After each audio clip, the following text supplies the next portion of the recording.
국민 여러분 안녕하셨습니까? 인도 태평양 전략연구원의 최수영입니다. 오늘도 저희가 마련한 유튜브 채널 인도 태평양 전략연구원 유튜브와 또 공작관 TV 그레이트 게임 유튜버를 많이들 애청해 주셔서 감사를 드립니다. 특히 우리 한반도 전국 방방곡곡에서 그리고 해외 여러 나라에서 저희 방송을 시청하고 계시는 우리 해외 동포 여러분 한 분 한 분께도 감사의 인사를 전해 올립니다. 자, 지금 미국에는 내셔널 인텔리전스 커뮤니티 국가 정보 공동체라는 것이 16개 정도 존재를 합니다. 그리고 2001년 9.11 테러 사건 이후에 전체 국가 정보 공동체를 통합 운영 관리하면서 매일 아침 각 정보기관으로부터 취합된 정보 보고를 대통령께 보고하는 데일리 프레지던트 브리핑이라고 하는 시간이 있습니다. 그 일을 도맡아서 아침마다 백악관의 대통령께 보고하는 사람이 바로 국가정보장 DNI입니다. Director of National Intelligence.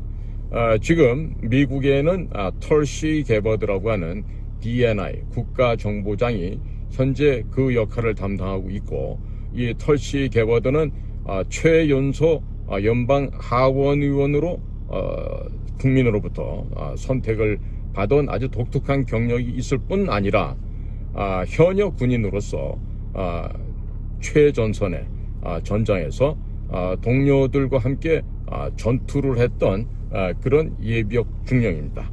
자, 이와 같은 다양한 경험을 갖고 있었고, 또 민주당에서 소속돼 활동을 하다가 본인의 신념에 따라서 미군이 시리아에 개입했던 부분들까지도 양심에 따라 정직하게 이야기를 하고, 이전에 NSA에서 있었던 스노우든이라고 하는 젊은 청년이 조직에서 인지한 국가 기밀을 밖에 나와서 발표를 하고 러시아로 망명했던 이런 사고도 있었습니다만은, 그런 일련의 중요한 사건들에 대해서도 본인의 의지대로 양심대로 이야기를 하는 대단한 강골 여성이라고 할 수 있습니다.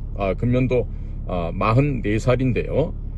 만일에 앞으로 미국에서 여성 대통령을 뽑는다라고 하면은 아마도 최초로 여성 대통령이 될 수 있는 가장 possibility 가능성이 높은 사람이다, 이렇게 얘기를 할 수 있죠. 자, 이러한 DNI의 톨시 게버드가 지금 4월 10일 현지 시간입니다. 미국 워싱턴 DC에서 열린 장관급 내각 회의에서 아주 의미심장한 얘기를 했습니다. 뭐라고 했냐면, 해커가 투표 결과를 조작하기 위해서 악용하는데 취약하다는 증거를 가지고 있다. 다시 한번 얘기합니다. 해커가 투표 결과를 조작하기 위해 악용하는데 취약하다는 증거를 가지고 있다. 이것처럼 발언을 했습니다. 자, 지금 미국 정보당국의 수장이라고 하는 DNI 국가정보장이 해킹에 의한 선거 조작의 증거를 갖고 있다고 밝히는 이 언급 때문에 커다란 파문이 지금 예상이 되고 있습니다. 도널드 트럼프 대통령의 1월 20일 취임 이후 지난달 주요 정보기관장들이 중국 공산당 Chinese Communist Party CCP를 일제히 주적으로 꼽았습니다. 계속해서 미국 기준의 외세에 의한 선거 관리망 침투와 조작 사실을 정보당국 수장이 또다시 공론화하였습니다. 따라서 미국뿐만 아니라 전 세계적으로 비상한 관심이 쏠리고 있는 것입니다. 털시 게버드 국가정보장 DNI는 4월 10일 현지 시간으로 미국 워싱턴 DC에서 열린 장관급 내각 회의에서 전자투표 시스템이 오랫동안 해커들의 공격에 취약했고 해커가 투표 결과를 조작하기 위해 악용하는 데 취약하다는 증거를 가지고 있다라고 도널드 J. 트럼프 대통령에게 보고를 하였습니다. 이와 같은 사실은 2020년에 치러졌던 미국 대통령 선거가 조작에 의한 부정선거였다는 사이버 보안 전문가들의 발견 내용을 다시 한번 확인시켜준 것이라고 미국의 보수 언론들과 여당 중진들은 공동으로 평가를 하고 있습니다. 털시 게바드 DNI 국가안보장은 트럼프 대통령과 함께 참석한 장관들을 바라보면서 확보한 증거는 종이투표를 전국적으로 도입하려는 대통령의 행정명령을 더욱 강하게 추진할 수밖에 없는 동기를 제공할 것이라고 시사하면서 그렇게 함으로써 유권자가 미국 선거는 공정하다고 신뢰하게끔 해야 한다라고 아주 강력하게 제언을 하였습니다. 털시 게바드는 확보한 증거에서 드러난 해킹의 주체에 대해서는 말을 아꼈다고 합니다. 왜 그랬을까요? 왜 말을 아꼈을까요? 이것이 지금 이 순간에 바로 등장하게 되면 순식간에 갖고 올 후폭풍이 너무나도 거셉니다. 그래서 일단은 그 해킹의 주체에 대해서만큼은 일단은 말을 신중하게 지금 하고 있는 것입니다. 바이든 정부 말기인 작년 2월에 국가정보장 DNI가 펴낸 41쪽 분량의 연례 위협 평가 보고서 ATA라 그럽니다.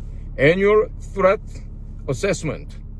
이 연례 위협 평가 보고서는 중국을 비롯한 이란, 러시아 등의 미국 선거 개입 시도와 가능성을 강력하게 공개적으로 경고하였습니다. 그러나 금년 2025년 3월 트럼프 행정부에서 국가정보장 DNI가 펴낸 연례 위협평가 보고서에는 중국, 러시아, 이란 등 적성국의 위협 동향을 평가하면서도 선거 항목만 쏙 빠져 있었습니다. 예측에 따른 결과물을 아예 언급하지도 않고 통째로 삭제, 빼버린 것으로 보여집니다.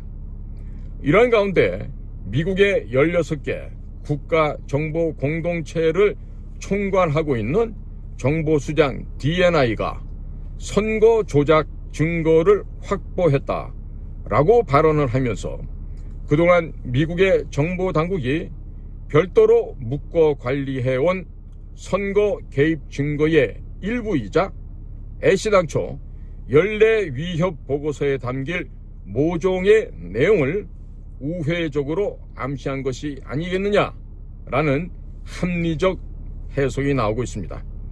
털시 게바드 DNI의 보고는 전자투표의 안정성에 관한 정가 안팎에서 일어나고 있는 회의론이 점차 확산하는 추세 속에서 나온 것이어서 더욱더 각별한 관심을 끌고 있습니다. 특히 트럼프 대통령이 2020년 미국 대선에서 사이버 보안 인프라 보안국 CISA 국장을 지냈던 크리스 크랩스 당시 선거 조작 개입 의혹에 대한 법무부의 강제 직권 조사의 길을 열어젖히는 행정명령에 서명한 지 하루 만에 나온 발언입니다. 자, 여기서 CISA는요 바로 Cyber Security and Infrastructure Security Agency입니다. 그러니까 사이버 보안 및 인프라 보안국, 이렇게 우리말로 번역할 수 있겠죠. 자, 여기서 이 CISA 크랩스 전 국장은 2020년도 미국 대선이 역대 가장 안전한 선거였다고 부정선거 규명 의지를 천명한 트럼프 행정부를 지속해서 비난해왔던 인물입니다. 정작 그가 몸담았던 CISA는 미국 선거 시스템이 중국을 비롯한 외세의 침투에 약하다는 보고서를 발간해서 눈길을 끌었던 것입니다. 자, 미국의 탐사보도 매체 가운데 The Gateway 푼딧이라는 GP라고 하는 이런 조직이 있는데, 이 The Gateway 푼딧에서 입수했던 2020년 CISA 보고서에 따르면 CISA는 선거 인프라의 위험성과 취약성을 평가한 결과 무려 76%가 스피어 피싱에 취약한 것으로 평가를 했습니다.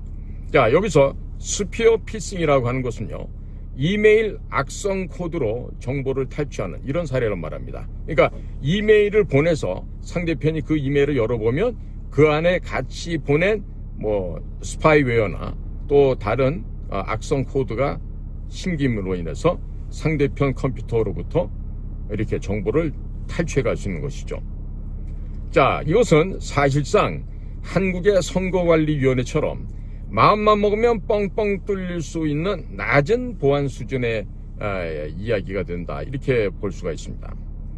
국가정보원, 국정원의 합동보안점검이 2023년 7월 중순에서 9월 중순까지 있었고, 그해 23년 10월 10일 날 국정원 제3차장 백종욱이 나와서 관련된 결과를 국민들 앞에 보고한 적이 있습니다.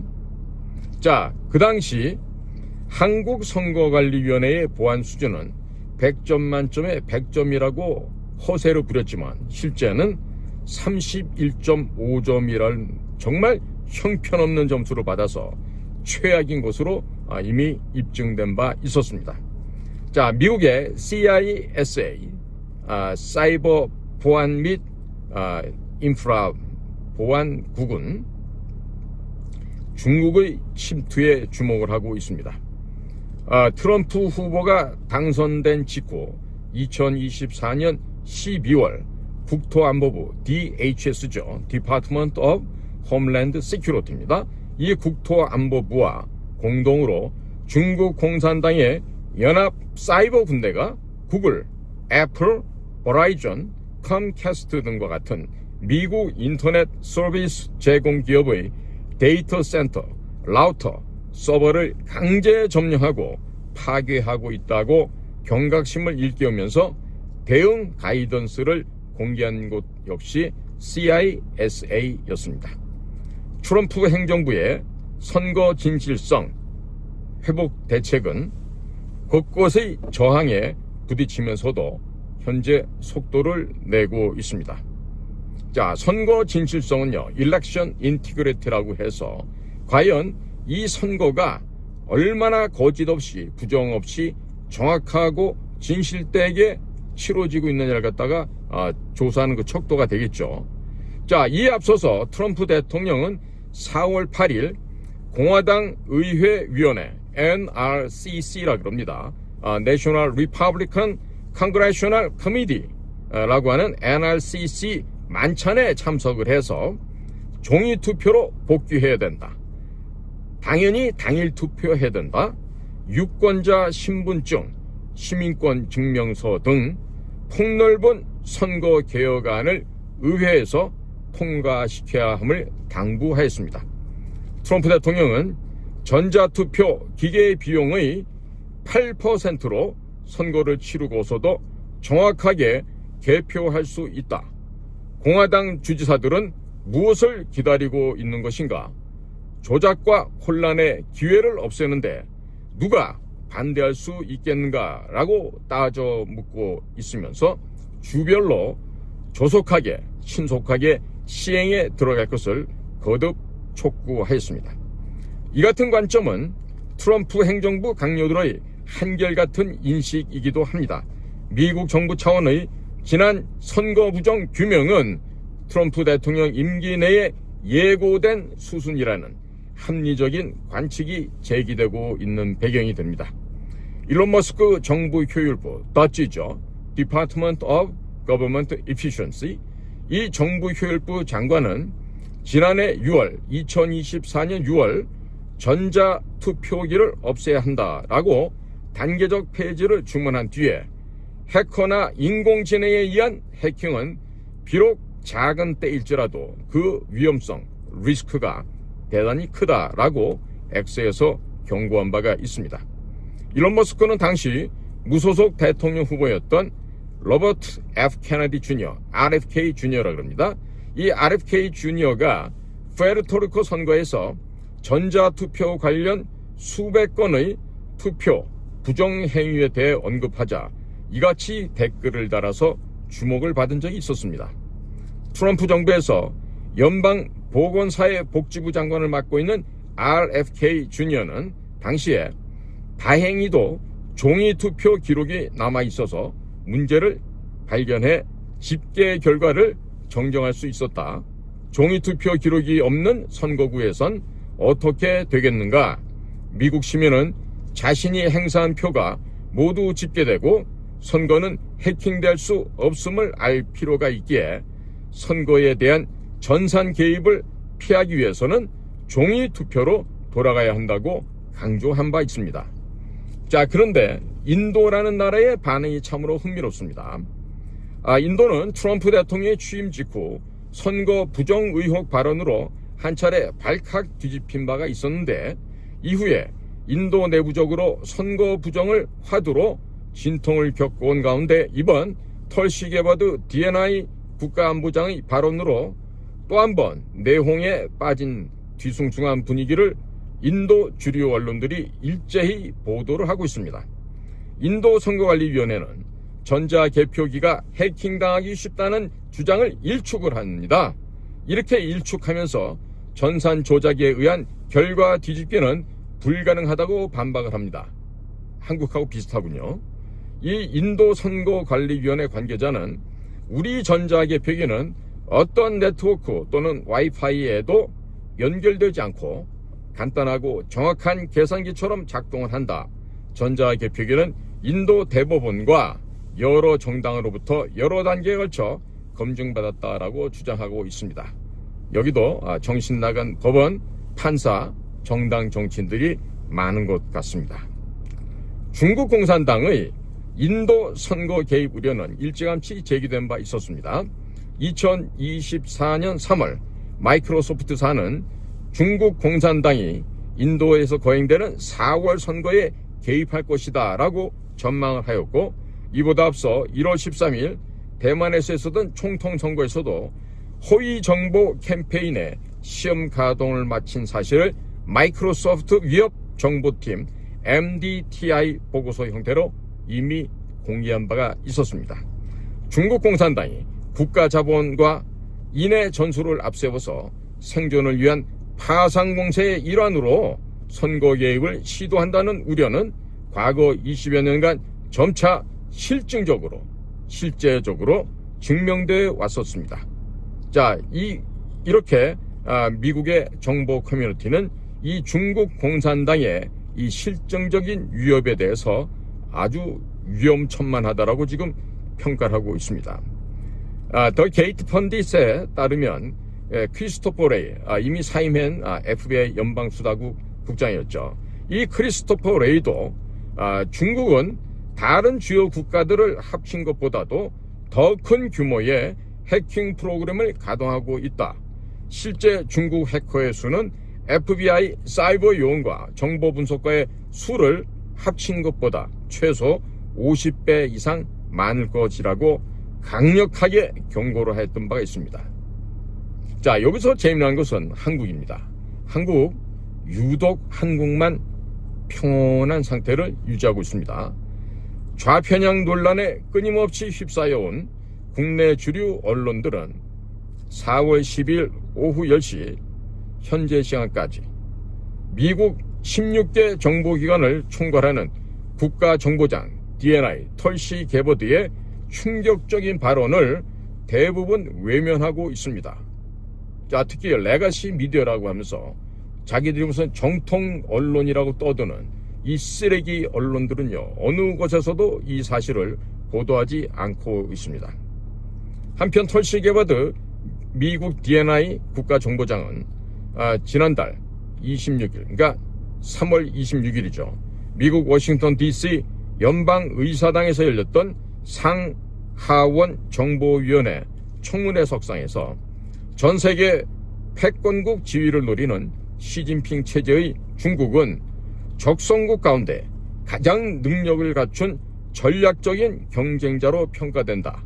즉 영어로 Most Capable Strategic Competitor 라고 이렇게 평가를 했습니다. 자, 중국 공산당을 사실상 주적 개념으로 못 받고 있는 것이죠. 자, 지금 현재 대한민국의 상황은 어떻습니까? 대한민국은 아직도 중국 공산당을 주적으로 지적을 못하고 있죠. 지금 여당이라고 하는 국힘당 안에서조차도 한중의원연맹에 가입을 해 있고, 또 개인적으로 집안에서 하는 기업들은 중국 공산당과 연계된 기업들과 같이 땅 따먹기를 하고 있고, 같이 기업 비즈니스를 하면서 나눠먹기를 하고 있습니다. 뿐이겠습니까?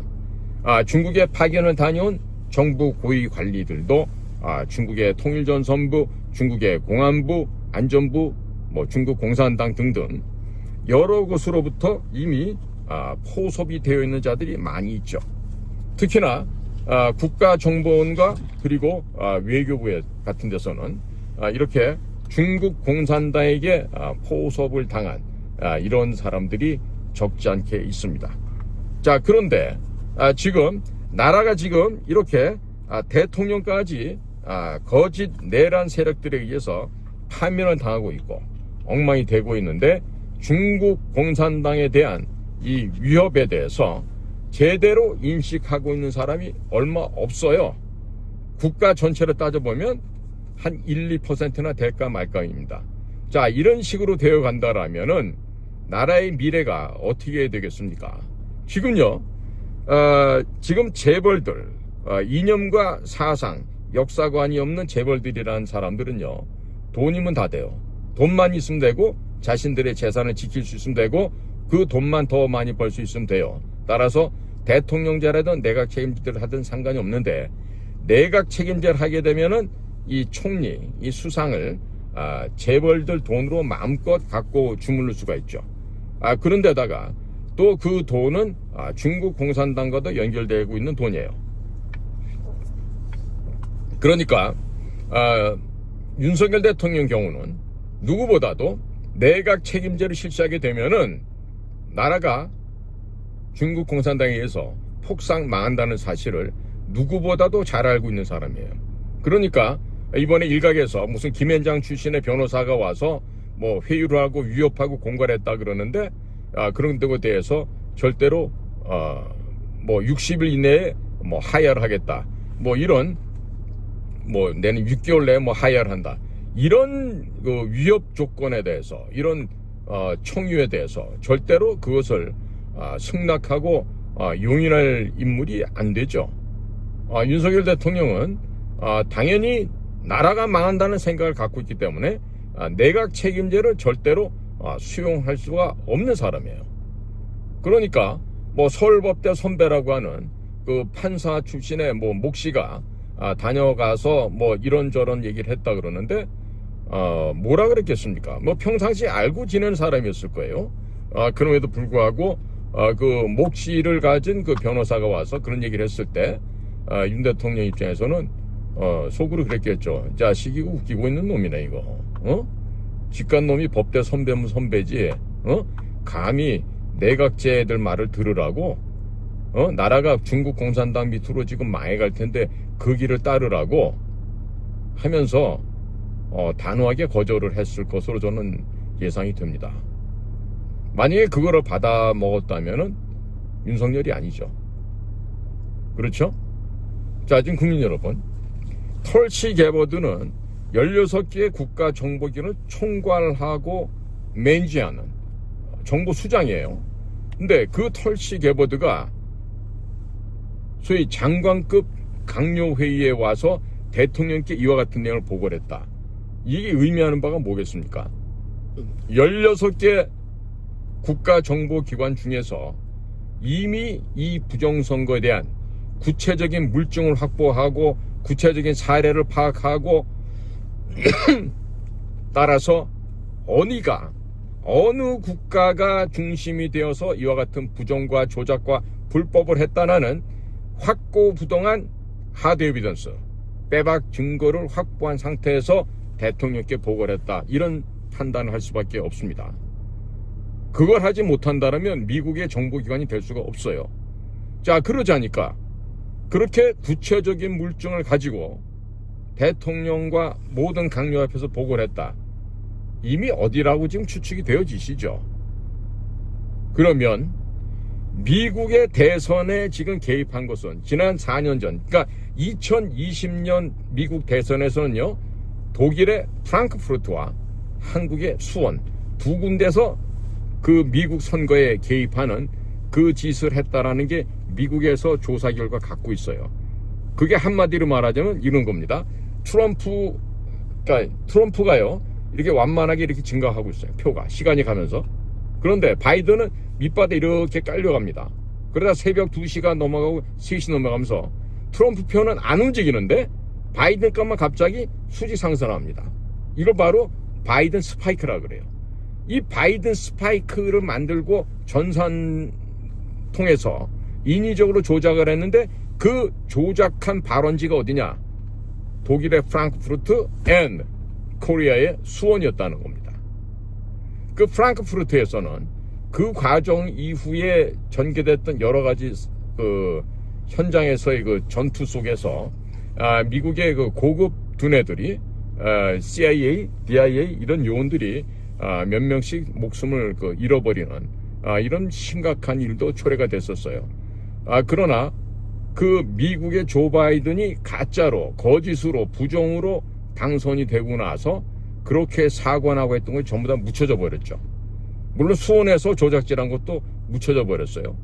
자, 그런데 지금 제가 다른 루트로 통해서 듣는 정보는요, 그러니까 2024년 작년도 11월 5일 날 있었던 미 대통령 선거에서 또 외부에서 전산 침투가 들어오고 해커들의 장난이 있었는데 그 발원지가 어디였다? 바로 대한민국 경기도 수원에서 시작이 된 모종의 움직임이 있었다는 거죠. 그럼 미국이 다 알고 있어요. 지금 알고 있다고. 그러면 오늘 대통령 내란죄로 지금 형사재판이 시작이 됐죠.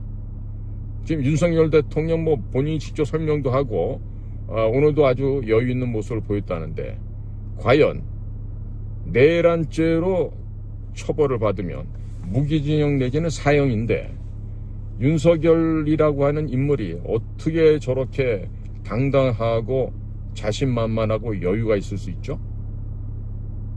한덕수 총리님의 권한대행을 하면서 한덕수 권한대행의 출마설도 나오면서 저는 이런 생각이 들기도 합니다. 여러 가지로 좀 해석하는 분들이 많을 거예요. 어디에서는 여당이 최종적으로 후보가 경선 통해서 정해지겠지만, 어떤 사람들은 이런 얘기도 해요. 명태균과 유재일 같은 책사들을 불러서 그런 사람들의 두뇌를, 그분들의 책략을 이용해야만 선거 이길 수 있다, 이런 얘기를 하는데, 자, 지금 저는 미국의 정보기관과 미국의 강요들과 미국의 주요한 16개 국가정보공동체가 현재 하고 있는 행태를 보면은 이 뭔가 아주 드라마틱한 대반전이 일어날 수도 있지 않을까, 이런 생각이 조심스럽게 듭니다. 그러니까 트럼프 대통령이 먼저 한덕수 권한대행에 전화를 해서 당신 이번에 출마하신다며 이런 걸 물어보고 하는 것들이 결국에는 그 28분 내용을 풀 텍스트를 갖다가 다 공개하면 좋을 텐데 안 한단 말이죠. 지금 아마 거기서 이런 말 하지 않았을까 싶어요. 저기 권한대행님, 외람되지만, 우리식으로 표현입니다. 외람되지만 2개월 동안 관리 잘 하십시오. 2개월 동안 관리 잘 하셔서 윤석열 대통령 돌아올 때 아무런 문제 생기지 않게 조심조심 관리 잘 하시기 바라요. 이 얘기인데 지금 이제 신문이라든지 방송에 이런 데서는 또 추측 보도를 하기를 지금 한덕수도로 출마하라 그랬다. 한덕수가 지금 뭐 여당에서 최종 후보가 정해지면 그쪽 가서 최종적으로 경선해서 아마도 나와서 관리형 통합 타이틀 대통령이 되지 않겠는가, 이런 막 추측들 하고 있는데, 좀 더 가능성을 열어두고 좀 더 멀리 보면서 그리고 좀 심사숙고를 해야 되는 게 필요하다고 봅니다. 옛말에 임무원료하면 난성대업이다, 이런 말이 있습니다. 사람이 멀리 사려 깊게 보고 생각하고 판단하지 못하면 대업, 큰 일을 이루는 데는 대단히 어렵다, 불가능하다, 이런 얘기겠죠. 응? 자, 그러니까 국민 여러분, 제가 오늘 저녁에 이런 지금 방송을 갖다 좀 이렇게 또 찍는 이유가 있어요. 지금 대한민국의 정치라는 사람들, 그 다음에 언론사의 그 기자 나부랭이라고 떠드는 방송인들, 기자, 뭐 프로듀서들 뭐 많잖아요. 뭐 지들이 뭐 메인 스트림 언론사라 그러고 떠들고 이러는 애들이 있고 그러는데, 뭐 그런 뭐 회사를 퇴사한 사람들은 퇴사하고 나서도 지들이 무슨 엘리트인 줄 알아. 예를 들어서 뭐 방송국, 뭐 소위 뭐 주요 신문사, 어떤 자식들은 보면은 청와대 출입한 그 경력 가지고 꽤나 지가 뭐 엄청난 줄 아는데, 진짜 보면 가소롭게 짝이 없는 놈들이 한둘이 아니에요. 기자 출신 했던 애들 중에서. 그러면서 또 뭐, 지가 누구 한번 만나면은 누구를 갖다 한 20년 사귄 것처럼 얘기해 또. 그러면서 뭐 누구 하나 만나면 뭐 대통령하고 뭐 특별한 관계가 있고 뭐 핫라인이 있다는 등 이따우 진짜 소위 헛소리들을 하고 다니는 이런 기자애들이 있고 프로듀서들이 있고, 그런데 보고 있는 거라면 진짜 가소롭게 짝이 없죠. 그런 것들이 지금 언론인이라고 떠들고 다니고, 근데 그렇게 지금 우파 출신이라는 그런 언론인가들 가운데 헛소리 하잖아요. 난 그 전부 다 뭐 대기업들 아니면 큰 로펌에서 돈 받아먹고 하는 짓이라고는 생각이 들어요. 나이는 먹어가고 옛날만큼 뭐 회사에서 받아 쓸 돈은 없고, 그러니까 목돈 좀 집어주면은 그 돈에 너무나도 감격해서 나와서 떠드는 거죠. 헛소리, 개소리를 하는 거죠. 부끄러운 줄도 몰라요, 그런 놈들은. 뭐 돈 받아먹는 뭐 매춘부 창녀나 마찬가지 인생인데, 걔네들이 그런 게 있겠어요?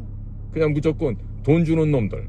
그게 만약에 뭐 A사다 그러면 그 A사를 위해서 그런 얘기를 하고 거기에 굴종하고 하는 거죠. 뭐 매춘부 창녀가 따로 있습니까?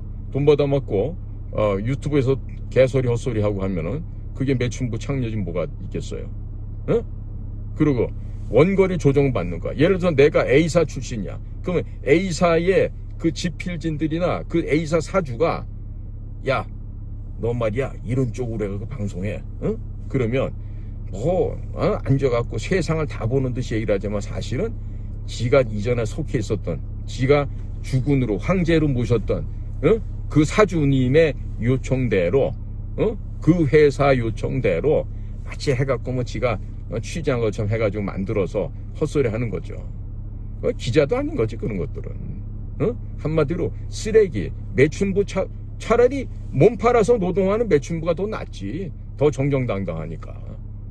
그런 놈들처럼 치사하게 알지도 못하는 기사 아는 것처럼 이렇게 해서 방송을 하지 않잖아요. 매춘부들은 차라리 그런 소리는 안 하잖아, 다니면서. 몸 팔지언정. 그러니까 그런 것들은 매춘부보다도 못한 쓰레기들이라는 얘기. 그러니까 우리나라에 그런 것들이 너무 많은 거예요.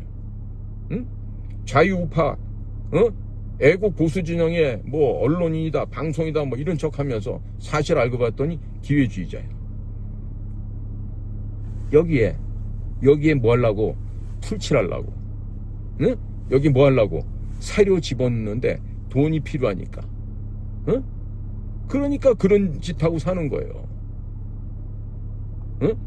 윤석열 대통령을 지금 몰아내기 위해서 어마어마한 세력들이 지금 돈을 가진 놈들, 또 내각제 세력들, 뭐 기타 등등, 또 중국으로부터 사주받는 놈들 와가지고 이제 헛소리하고 이렇게 하는데, 그걸 보고서 지금 이제 대통령 탄핵이 인용이 되고 나니까 막 박수치고 좋아하잖아요.